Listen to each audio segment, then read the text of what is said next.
Hola a todos, bienvenidos al Instituto de Estandarización en Laboratorio Clínico del Perú. Agradecemos por la presencia de cada uno de ustedes y acompañarnos en este segundo día en el tema de bioseguridad en el transporte de muestra. Estamos aquí con la tecnóloga médica Chandel Farroñay. Ella labora en el Instituto Nacional de Salud. Buenas noches, licenciada. Buenas noches, licenciado. Buenas noches a todos. El día de hoy vamos a continuar con las ponencias. El día anterior tuvimos implementación de bioseguridad en el transporte de muestras dentro de la institución. Y el día de hoy vamos a revisar las guías nacionales e internacionales para el transporte de muestras fuera de la institución. Vamos a comenzar respondiendo algunas preguntas de la sesión 1. Ya. Esta pregunta mencionaba si es que se tiene una guía o algún reglamento, bueno, no se puede ver, pero era si se tiene alguna guía o algún reglamento sobre el uso de EPPs en la sala de hospitalización de pacientes COVID. Bueno, este cuadro que he colocado en la diapositiva es de la OMS. Es una guía sobre utilización de equipos de protección personal en situaciones de escasez. Esta guía nos menciona de diferentes situaciones en las que uno puede encontrarse en la atención al paciente y qué tipos de EPP debemos utilizar. No todos debemos utilizar el mismo EPP porque no todos estamos expuestos al mismo riesgo. En este caso, si es una sala o una habitación del paciente que tiene COVID-19, el personal de salud que va a atender directamente a los enfermos y que no va a realizar procedimientos que generen aerosoles, solo debe usar mascarilla médica, una mascarilla quirúrgica, una bata médica, guantes, protección ocular y aplicar medidas de higiene de manos. Si es que el personal de salud va a atender a enfermos de COVID en lugares donde se realicen con frecuencia procedimientos que generan aerosoles, en este caso sí se debería utilizar un respirador que filtre más del 95% de partículas, que puede ser una N95, una FFP2 o 3 o una norma equivalente. La bata médica, los guantes, la protección ocular, el delantal. Acá es importante también resaltar de que muchas veces nos confiamos solo en el equipo de protección que tenemos, pero hay que recordar que también hay normas preventivas básicas para evitar infectarnos por SARS-CoV-2. En este caso, aparte de las medidas, de los EPPs que colocan ahí, en caso de que no vayamos a atender a un paciente enfermo, si no hay necesidad de acercarnos o de tener una distancia corta con el paciente, no hay que olvidarnos que tenemos que tener mínimo 1 metro de distancia. En ese metro ya se va alargando 1,5 metros, luego 2 metros, pero siempre hay que recordar que eso es también una de las cosas más importantes, la higiene de manos y la distancia para atender a los pacientes también. Aquí está, más grande. El documento se llama Uso racional del equipo de protección personal frente a COVID-19 y aspectos que considerar en situaciones de escasez grave. Este ya es el lineamiento de la norma técnica peruana sobre atención a pacientes con COVID. Menciona que el uso de equipo de protección respiratoria es de uso exclusivo para trabajadores de salud con muy alto y alto riesgo de exposición biológica al SARS-CoV-2. Bueno, podríamos mencionar que una persona que está en muy alto riesgo de exposición es una persona que realiza procedimientos de intubación o que toma una muestra en la que se puedan generar aerosoles. En este caso, debería de utilizar un respirador N95, una careta facial para evitar también que las secreciones caigan directamente sobre el respirador, unas gafas de protección, guantes para protección biológica, traje para protección biológica y botas.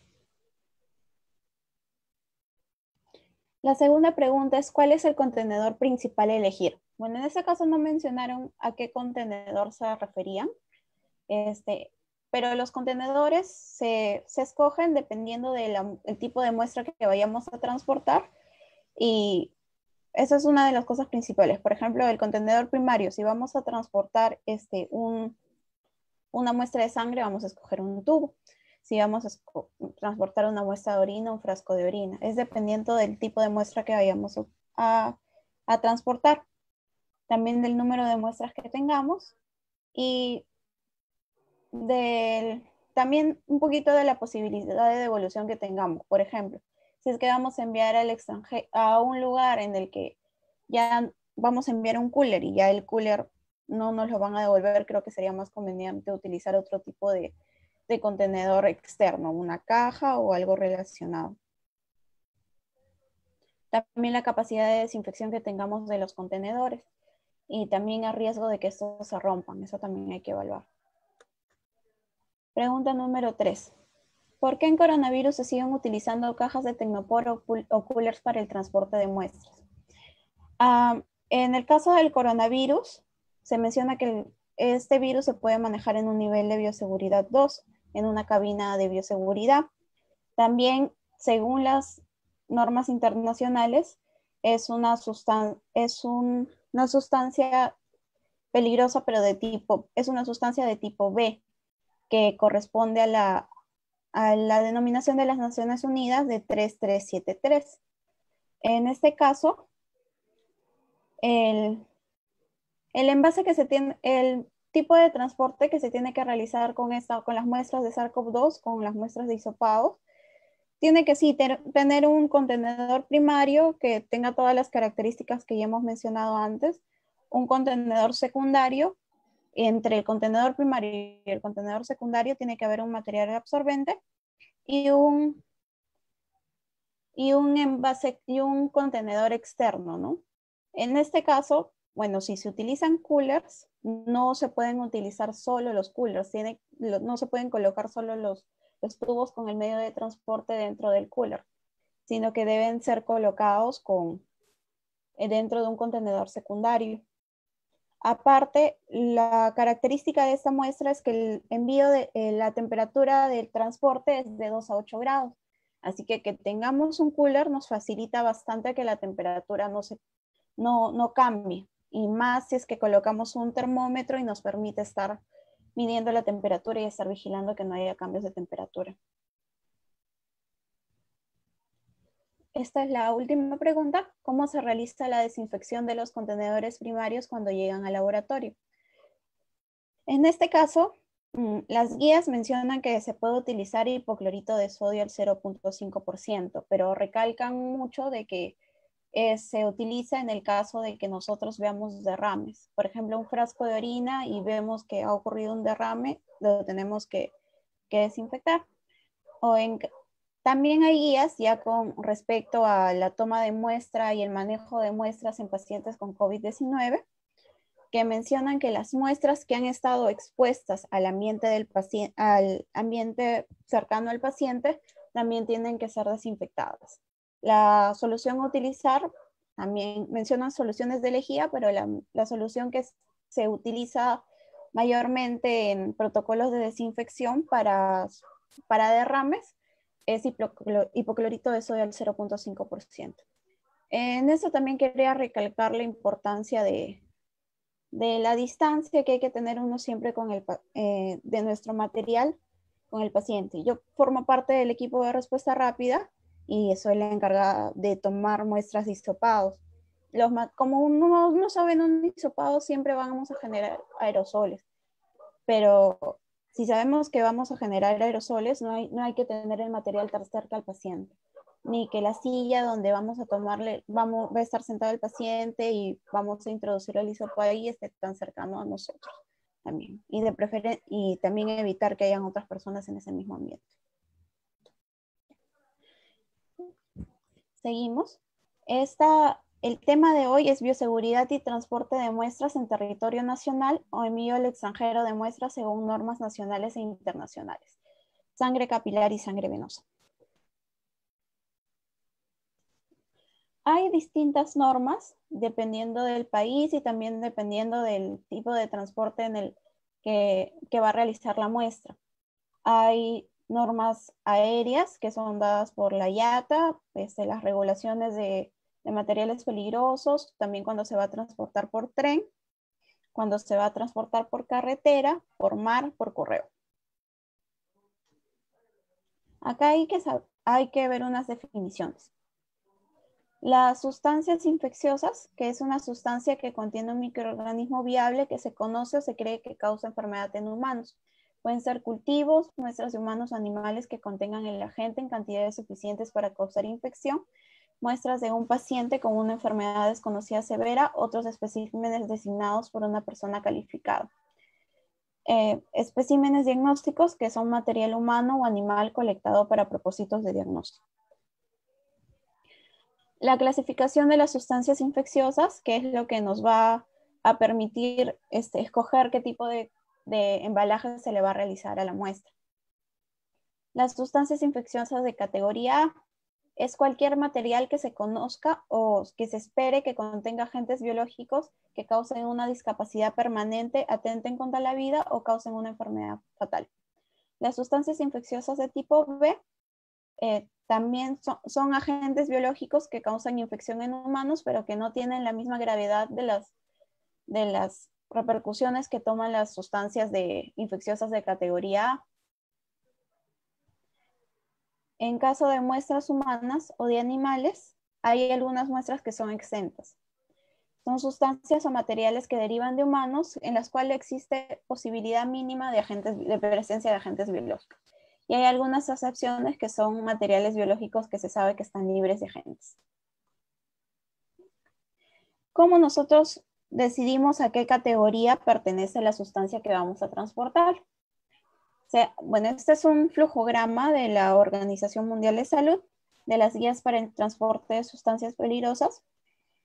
La primera pregunta que nos tenemos que hacer es que si el material o la sustancia cumple alguna de estas características. Si es estéril, o sea, si no tiene ningún agente biológico, si es que los agentes están neutralizados o están inactivados, si es que son muestras ambientales como agua o comida, si es que es un producto para trasplante o transfusión, o si es que es o si es que es sangre colocada en un papel.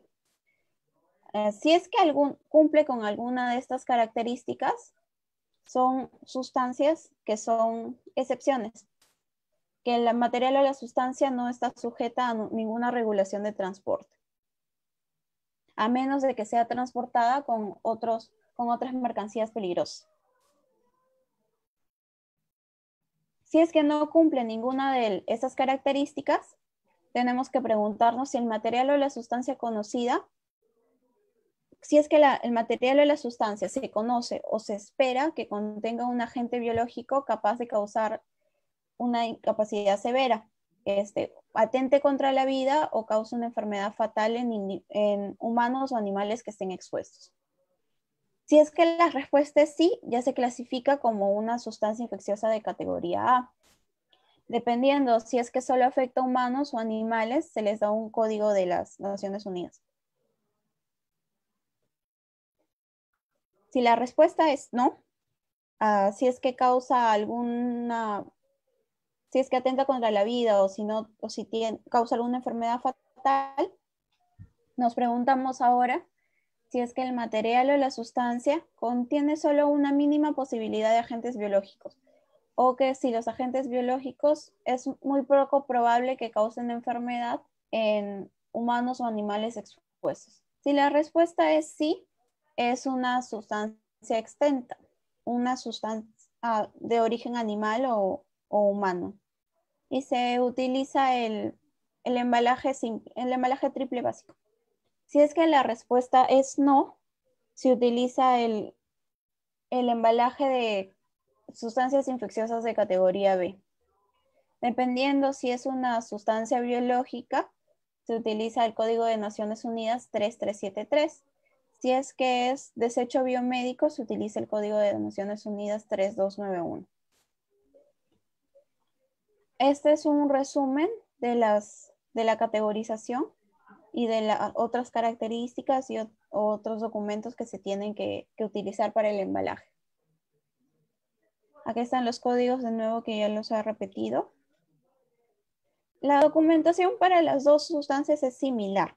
Pero en el caso de la categoría A, se tiene que anexar también un documento de transporte de mercancías peligrosas, se llama una declaración de mercancías peligrosas.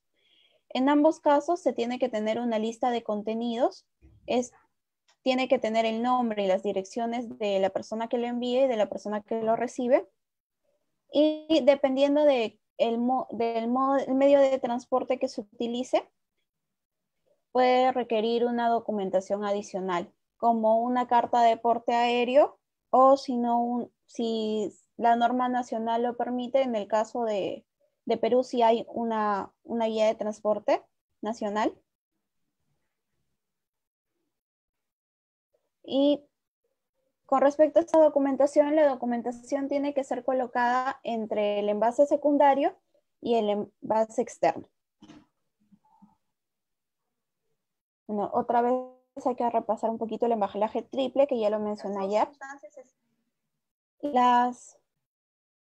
Los componentes básicos son el recipiente primario, el recipiente secundario y el contenedor externo. En el caso de recipiente primario o recipiente secundario, tienen que ser a prueba de agua y a prueba de fugas. El recipiente primario tiene que encontrarse siempre rotulado con el nombre del paciente o algún código que se le haya colocado. Los recipientes primarios son los tubos o frascos que utilizamos para colectar la muestra, y estos tienen que ser envueltos en un material absorbente. Si es que vamos a colocar varios de esos contenedores, por ejemplo, varios tubos, tiene que colocarse un material amortiguante entre ellos para evitar que choquen y que se dañen los envases. El recipiente secundario ya tiene que estar descontaminado antes de colocarlo dentro del contenedor externo.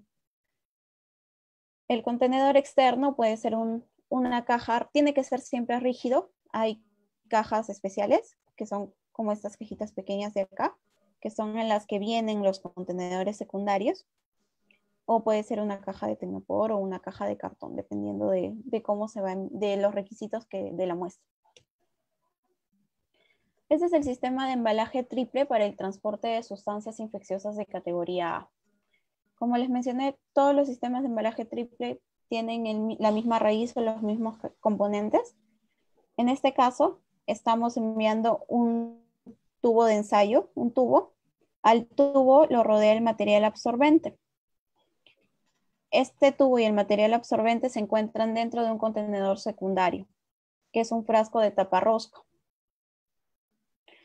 El tubo acá ya está rotulado. Dentro alrededor del contenedor secundario se coloca un registro de la muestra.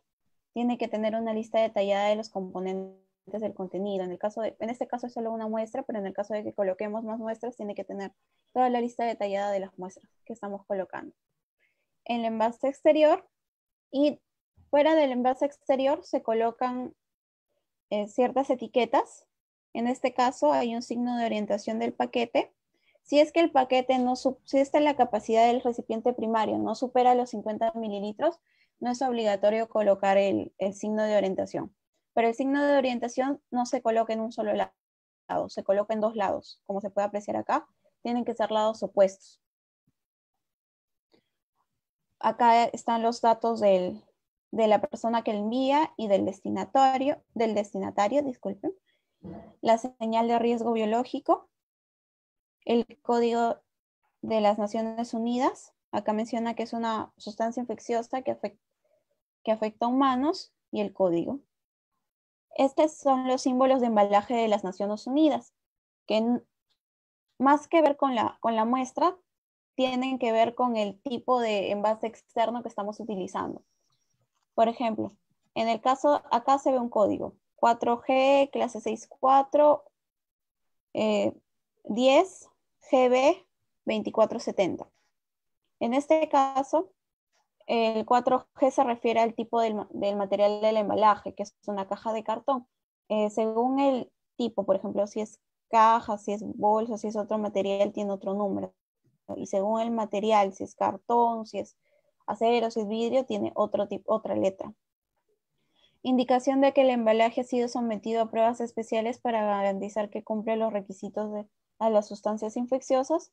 Los últimos 2 dígitos que corresponden al año de fabricación del embalaje de nuevo, la autoridad competente que autoriza la asignación del código y el código del fabricante especificado por la autoridad competente. Las etiquetas. Esta es la etiqueta de riesgo biológico que debe tener una dimensión mínima de 100 milímetros. El borde tiene que ser de 5 milímetros. Estas son las etiquetas de orientación. Y esta es una etiqueta que es la etiqueta de envío, de dónde se coloca. En este caso solo menciona de que está prohibido que transportar esta sustancia en la cabina de pasajeros. También las etiquetas deben contener el nombre, la dirección institucional, teléfono y correo electrónico del responsable del envío remitente, el número de las Naciones Unidas seguido de la designación oficial de transporte. Esta ya es la documentación de este ejemplo que está en la norma técnica de transporte de sustancias del Instituto Nacional del Ministerio de Salud. En este caso hay una declaración de mercancías peligrosas.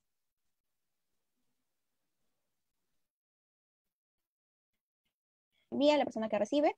Esta es la carta de porte aéreo que tiene un número. Y son los detalles del material que estamos transportando, ¿no? El código de las Naciones Unidas. En caso de que se utilice algún medio refrigerante, también, como hielo seco, también tiene que estar detallado. La cantidad, el peso, el tipo de embalaje. El embalaje de sustancias infecciosas de tipo A es el 620. Y esta es una guía de transporte nacional que también se utiliza para enviar muestras dentro del Perú. Se coloca el medio de transporte, la fecha de envío, la categoría de sustancia infecciosa, los datos del remitente y el destinatario, y bueno, datos de las muestras también. Instrucciones específicas sobre la manipulación de muestras. Esta es la carta de porte aéreo, que también repite algunos datos. Este es el embalaje triple para sustancias infecciosas de categoría B, que son, en el caso de que afecten humanos, son de el código UN 3373. Bueno, igual es un embalaje triple. Acá vemos un tubo que cumple con las características de un contenedor primario, un material absorbente, otro material.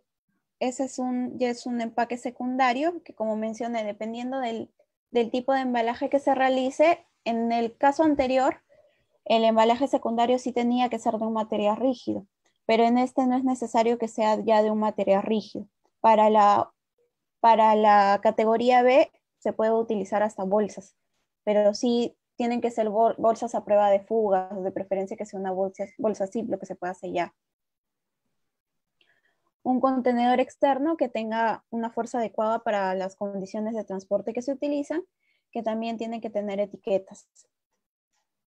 Tiene que tener la etiqueta del destinatario y del remitente, el número de las UN que identifique, contactos de emergencia también, pero esto es para las categorías A. Las etiquetas también se utilizan, etiquetas de orientación y, bueno, la etiqueta de riesgo biológico también. La documentación para enviar una sustancia ya de categoría B, no necesitamos hacer la declaración de mercancías peligrosas. En cambio, tenemos que hacer una declaración jurada en la que indica que nosotros, yo, por ejemplo, Chandel Farroñé García, declaro de que estas muestras son de tipo B y no causan enfermedad severa en humanos. La guía de transporte nacional en caso de que la muestra vaya a recorrer el Perú. Y si es que lo vamos a enviar al extranjero, necesitamos otra vez la carta de porte aéreo. Acá hay Bueno, hay unos cursos bastante interesantes sobre envíos de la Organización Mundial de Salud. Se encuentran en la página del gobierno del Perú también. Son bastante interesantes. Tienen algunos, acá mencionan las limitaciones para el envío. Hay unas limitaciones de peso y de volumen. En el caso de categoría A, se acepta solo un máximo de 50 mililitros en la cabina de pasajeros y un máximo de 4 litros o 4 gramos por paquete en la cabina de carga. Pero no hay limitaciones para los envíos por carretera, por rieles o por mar. En el caso de sustancias B, 4 litros o 4 kilogramos en el paquete completo tiene que tener un máximo de 4 litros o 4 kilogramos para cabina de pasajero o cabina de carga y un máximo de 1 litro en el contenedor primario, igual para cabina de pasajero de carga. No hay limitaciones para envío por carretera, por rieles o por mar. En el caso de que se envíen múltiples muestras, como ya lo mencioné, tienen que tener entre sí una sustancia amortiguadora, pero acá también menciona de que deben estar envueltas de forma individual y separadas, pero el fin es el mismo, es para prevenir el contacto. En el caso de P620, que son los de clase A, los de clasificación A, que el contenedor externo no tiene que tener menos de 10 centímetros. Y en el caso de P650, que son de categoría B, tiene que tener una dimensión mínima de 10 por 10 centímetros. Recomendaciones para el envío por tipo de muestras. Acá no separan el tipo de muestras. Ninguna de las guías menciona de que, por ejemplo, si es que tú sacas un hisopado, tienes que enviarlo así, o si es que tú sacas una muestra de sangre, tienes que enviarlo así, pero eso ya viene de la experiencia del laboratorio que uno tiene. Principalmente para el envío de sangre, nosotros sabemos que lo principal es la temperatura. Es dependiendo del análisis o de lo que se va a realizar con esa muestra de sangre. En el caso de que y el tiempo también que va a demorar el transporte. En el caso de que vayamos a hacer un hemograma y vayan a pasar pocas horas, solo es necesario un transporte a temperatura ambiente. Si es que vamos a hacer bioquímica, se debería refrigerar, así que el paquete debería estar con hielos. O una refrigeración, una congelación, si es que vamos a hacer otro tipo de análisis, ¿no? Para el envío de sangre capilar, es recomendado el uso de sistemas de extracción de sangre capilar, que son unos tubos pequeños, que son mini collect, que también tienen el tipo de tienen anticoagulante o alguna sustancia que se requiera para el análisis. Recomendaciones para el envío de sangre venosa. También acá es muy importante el tipo de prueba. Según el tipo de prueba que vamos a realizar, debemos escoger el tubo adecuado. El tubo adecuado debe contener el aditivo adecuado o el anticoagulante adecuado para lo que queremos observar. La temperatura de conservación, que también tiene que ver con el tipo de prueba que vayamos a realizar. Y acá también cobra más importancia el uso de contenedores secundarios especiales para tubos. Las casas comerciales están ofreciendo diferentes soluciones para el envío de muestras. En este caso, una mencionaba el uso de estos contenedores secundarios en los que se pueden introducir los tubos, incluso tenían un material absorbente que al contacto de alguna sustancia líquida con el material, la sustancia se convertía en gel. Y el uso de materiales de amortiguación si es que vamos a enviar bastantes tubos de sangre venosa. En la bibliografía me basé en las guías de la OMS, de la IATA y en la norma técnica de salud, que es la norma técnica de salud sobre preparación, embalaje y documentación para el transporte seguro de sustancias, que es la que tenemos acá en el Perú. Bueno, eso sería todo por el día de hoy. El día de mañana vamos a continuar con otros tipos de muestras, como son el hisopado, las muestras de orina, de esputo, a la misma hora. Hasta luego. Bueno, agradecemos a todos por su participación. El día de mañana continuaremos con el tema de bioseguridad y transporte. Si es que tienen preguntas, les rogamos que lo dejen en los comentarios y al igual que el día de hoy, la licenciada presentará la respuesta a las preguntas en las primeras diapositivas. Gracias por la participación y esperamos que sea de mucha utilidad esta información. Muchas gracias, licenciada Chandel. Entonces, mañana continuamos. Hasta luego.